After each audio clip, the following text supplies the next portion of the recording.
Cultural capital of Maharashtra और Oxford of the east जिसको कहा जाता है, ऐसे पुणे के सभी लोगों को गुजरात का वंदन। लास्ट प्लेयर, लंबी पारी खेलनी थी लेकिन टाइम हमारे पास बहुत कम है। जितना एसेंशियल है, जितना बहुत इंपॉर्टेंट है, उतनी चीज़ें मुझे बतानी है। यूपीएससी हो या मैंने जीपीएससी क्लियर किया क्लास 1, गुजरात में रैंक 34 था। यूपीएससी क्लियर किया, rank 570, IPS, becoming the youngest IPS of Gujarat at such a early age, and then people come to you and बोलते हैं आप बहुत नसीबदार है, you are very lucky. I tell them in reverse, luck favours the brave. कोई अपना luck साथ में लेके नहीं आता, वो बनाना पड़ता है। अगर आपके पास रिस्क लेने का एटीट्यूड है, मैं गुजराती हूं and we know the business, and business का एक ही फंडा है, higher the risk higher the profit. So अगर 8:30 को आपका एक्सीडेंट होता है और 9 o'clock आप मेंस की एग्जाम देने जा सकते हैं, इंटरव्यू से पहले 1 महीने तक आप हॉस्पिटलाइज्ड है और उससे 1 वीक पहले आप दिल्ली जाके उसकी प्रिपरेशन कर सकते हैं, तो luck has to come with you. उसको आना पड़ेगा और आपको आईपीएस बनाना पड़ेगा। लोग बोलते हैं कि एक्सीडेंट के बाद आप जाके आए एंड ऑल, तो द सिंपल था कि मैं एग्जाम के लिए निकला, मेंस मेरा था, सुबह GS3 का पेपर था। 8:30 को मेरा स्कूटी स्लिप हो गया, मेरा लिगामेंट इंजरी हो गया, लेफ्ट हैंड में इंजरी था, सीट से ब्लीडिंग हो रहा था। लेकिन मेरे पास 2 ऑप्शन थे। मैं खड़ा हुआ, मैंने देखा, okay my right hand is safe, and I decided I will go to the exam hall and write the exam.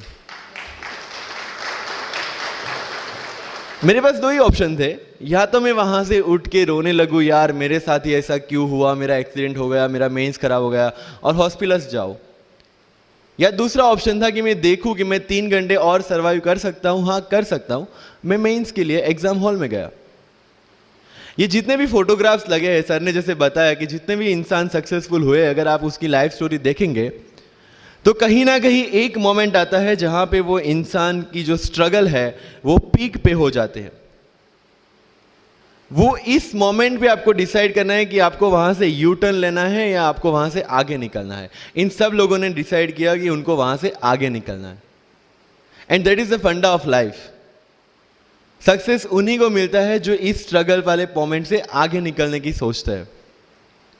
जब भी आपको लगे कि आपके सिर पे बहुत मुसीबत है, जब भी आपको लगे कि आप हर तरह से गिर चुके हैं, जब भी आपको लगे कि आपके पास कोई ऑप्शन नहीं है, तब एक चीज आप अपने दिमाग में लाइएगा कि यही मोमेंट है जहां से आपकी तकदीर बदलने वाली है।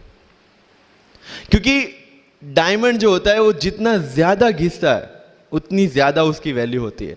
सोना जो होता है वो जितना ज्यादा तपता है उतनी उसकी वैल्यू होती है। अगर आप जिंदगी में तप रहे हैं, अगर आप जिंदगी में घिस रहे हैं, अगर आपको लग रहा है कि आप हर तरह से मुसीबतों में गिरे हुए हैं, तभी आपकी जो वैल्यू है वो बढ़ने वाली है। और यही मेरा एटीट्यूड रहा है। लोग बोलते हैं कि तुम्हारी फाइनेंशियल कंडीशन ठीक नहीं थी, पापा इलेक्ट्रिशियन थे, मम्मी हाउसवाइफ थी, डायमंड के कारखाने में काम करती थी, उसके बाद उन्होंने मैरिज में रोटियां बनाने का काम किया और उस तरह से मैं पढ़ा। लेकिन जब मुझे पूछा जाता है कि ऐसी कौन सी चीज है आपकी लाइफ में जो आप बदलना चाहते हो, एंड आई सेड नथिंग, क्योंकि अगर वो चीजें नहीं होती मेरी लाइफ में तो शायद आज आपके सामने मैं नहीं होता। तो अगर लाइफ में प्रॉब्लम्स है, अगर लाइफ में स्ट्रगल है, जैसे सर ने बताया struggle is a part of life, and I strongly believe in that.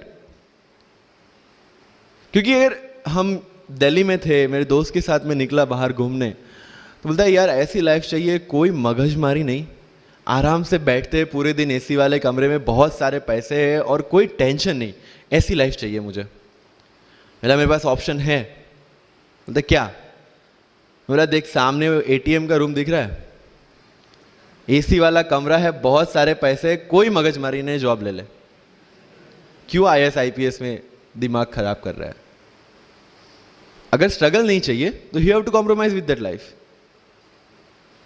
जब भारत वर्ष का सपना चंद्रगुप्त ने देखा, चाणक्य ने देखा, और उस भारतवर्ष को बनाने के लिए जब ये संघर्ष जारी था, और तब नंद के राजा धनानंद की डॉटर दूरदराज से चंद्रगुप्त को प्यार हो जाता है, और जब चाणक्य उनको बोलते हैं कि नहीं, तुम्हें उससे दूर रहना है, और तब चंद्रगुप्त बोलता है, आचार्य कभी कभी सोचता हूं कि जिंदगी में या ये भारत के सम्राट बनने के लिए इतना त्याग, इतना बलिदान ना देना होता तो। और तब चाणक्य रिप्लाई करते हैं, तो हर कोई भारत का सम्राट होता। This is the fundamental rule of life. अगर आईएएस बनने के लिए, आईपीएस बनने के लिए सैक्रिफाइस करना नहीं पड़ेगा, अगर उसके लिए आपको त्याग नहीं करना पड़ेगा, तो आज पूरे इंडिया में हर घर में आपको आईएएस आईपीएस मिल जाएंगे। So when you are entering into this game of UPSC or MPSC, make sure that you have to sacrifice anything which will take you to your goal. लेकिन प्रॉब्लम ये है कि हमें टेंशन होती है, यार दोस्त की एंगेजमेंट है, उसकी बर्थडे पार्टी है, उसकी शादी है, अटेंड नहीं करूंगा तो बोलेगा मैं तेरी शादी में नहीं आऊंगा, एंड ऑल। लेकिन बिलीव मी, जब आप आईएएस बन जाओगे, वो सामने से याद दिलाएगा, भाई इनविटेशन कार्ड नहीं भेजा तूने। समझ रहे हो? तो जो कुछ भी इसके लिए सेक्रीफाइस कर रहे हो, वो जब आप उस पोस्ट पे पहुंचोगे, सब कुछ वर्थ है, सब कुछ। मेरा इंटरव्यू था यूपीएससी का, मुझे एग्जैक्ट डेट याद है, 23 मार्च को मेरा इंटरव्यू था। 20 फरवरी को मुझे हॉस्पिटल में एडमिट किया गया क्योंकि मुझे इन्फेक्शन हो गया था बॉडी में, एंड बहुत हाई फीवर था, तो आईवी के अलावा कोई ऑप्शन नहीं था। 1 मार्च को ठीक होके मैंने सोचा चलो दिल्ली निकलते हैं। 2 मार्च को मैं दिल्ली पहुंचा। 3 मार्च को वापस से टॉन्सिलाइटिस का अटैक होने की वजह से फ्लाइट लेके वापस से पालनपुर, अहमदाबाद, अगेन हॉस्पिटलाइजेशन। 15 मार्च को I got relieved from the hospital. 16 मार्च को मैं दिल्ली पहुंचा, और 23 मार्च को I gave my UPSC interview. तो 1 महीने का हॉस्पिटलाइजेशन। उसके बाद जब दिमाग में ये था कि मेरे साथ जो लोग इंटरव्यू दे रहे हैं वो 1 महीने से प्रिपरेशन कर रहे हैं, एंड 1 महीने से मैं हॉस्पिटल में था, again I thought this is the moment to prove yourself. I went to the interview, और पूरे इंडिया में 2nd highest marks in interview.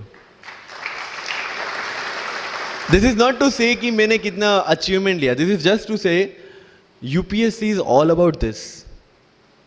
मैंने कोई प्रिपरेशन नहीं की थी यूपीएससी के लिए, इंटरव्यू के लिए, but again I scored good marks in interview, because UPSC सिर्फ आपका नॉलेज चेक नहीं करता। Make it very clear in your mind, जैसे सर ने बोला, it's a game of wisdom. आपको पहले ऑफिसर बनना पड़ेगा यहां से। यूपीएससी का काम तो सिर्फ थप्पा लगाना है कि हाँ ये ऑफिसर बन गया। जितने भी आईएएस आईपीएस ऑफिसर्स को आप मिलोगे, you will realise this thing कि ऑफिसर वाली क्वालिटीज इसमें पहले से है। आप जब प्रिपरेशन स्टार्ट करते हैं तभी से समझ लीजिए कि आपकी आईएएस और आईपीएस की ट्रेनिंग भी स्टार्ट हो गई। बिकॉज जो क्वालिटीज आपको चाहिए as an officer, as a IAS, as an IPS, क्या क्वालिटीज चाहिए? फर्स्ट ऑफ ऑल कॉन्फिडेंस, कि जब आप उस सीट पे बैठते हैं, आपके सामने कोई भी क्वेश्चन आएगा, you will be able to handle the issue. ये कॉन्फिडेंस लेके आपको उस सीट पे बैठना है। यही कॉन्फिडेंस चाहिए when you start the preparation. Decision making, अगर हर एक टॉपिक पे आप हर एक कोई को पूछने जाते हैं, भाई इसमें कौन सी बुक पढूं, इसमें क्या पढूं, इसमें क्या करूं, then you are not suitable for this exam. लोग बोलते हैं कि 1 साल में प्रिपरेशन, जैसे मैंने जून 2016 में मैं दिल्ली गया, और जून 2017 में मैं अपियर हुआ, and I clear UPSC and GPSC. People से कि सर 1 साल की मेहनत में आपने एग्जाम क्लियर कर दिया। यस, टेबल और चेयर पे बैठ के करने वाली मेहनत 1 साल की थी, लेकिन उसके पीछे की मेंटल प्रिपरेशन कितनी पुरानी थी। जब मैं प्राइमरी स्कूल में था तब सोचा था कि आईएएस बनना है, और तब से मेरी जो जर्नी है, तब से मेरा जो टेम्परामेंट है, तब से मेरा जो एटीट्यूड है, वो इसी डायरेक्शन में था। जब कॉलेज में था तब मैंने एनजीओ स्टार्ट किया, 3 एनजीओ से मैं जुड़ा था। जब लोग सोशल मीडिया, व्हाट्सएप और फेसबुक पे बिजी थे, मैं वहां स्लम में जाके बच्चों को पढ़ा रहा था। क्यों? क्योंकि मुझे पता था कि फ्यूचर में यही काम करना है, क्यों ना अभी से उसकी ट्रेनिंग ले लो। So I have invested my each and every moment for this goal. Because जो पर्सनालिटी टेस्ट लास्ट में यूपीएससी लेता है, इंटरव्यू नहीं है वो, we consider it as interrogation. Interview को इंट्रोगेशन लेके चलते हैं, वहां पे पूछताछ होगी नहीं। अगर यूपीएससी के इंटरव्यू में 10 में से 9 क्वेश्चन के आंसर भी आप सॉरी सर और sorry ma'am I don't know कह के देते हैं, उसका कोई इंपैक्ट नहीं पड़ता। इंपैक्ट पड़ता है वो 9 क्वेश्चन न आने का प्रेशर आप कैसे हैंडल करते हैं। आपके पसीने छूट जाते हैं या आप वही टेम्परामेंट के साथ इंटरव्यू कंटिन्यू करते हैं। मार्क्स उस चीज़ के हैं।